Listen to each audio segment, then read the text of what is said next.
Welcome to the installation guide for the Arnott new front shock for the Audi A6 Allroad Quattro C5. This video will walk you through the steps to ensure a smooth and safe installation process for your vehicle's suspension system. Let's get started. Before starting, ensure you have the necessary safety measures in place, which can be found in the vehicle owner's manual. Lift and immobilize the vehicle properly and isolate any stored energy to prevent injuries or damage. Start by setting the steering to straight ahead, raising the vehicle and removing the front wheel.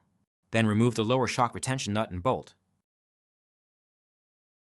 Next, remove the upper control arm pinch bolt, which holds the two ball joints to the spindle assembly. Then remove the three bolts holding the upper mount to the body. With the upper mount loose, you should now be able to remove the air strut assembly from the vehicle. Remove the 6 bolts holding the air strut to the upper mount and separate them. Now it's time to remove the air spring from the strut assembly. Impact the nut from the shock rod end and remove the upper rubber mount. Then remove the air spring from the factory shock, but make sure that you save the lower O-ring. Install the new air spring and front shock in the reverse order of removal.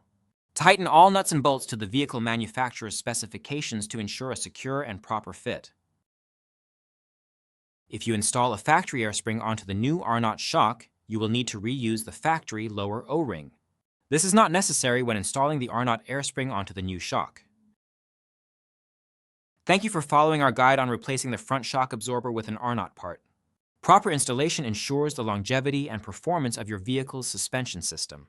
Stay safe and happy repairing.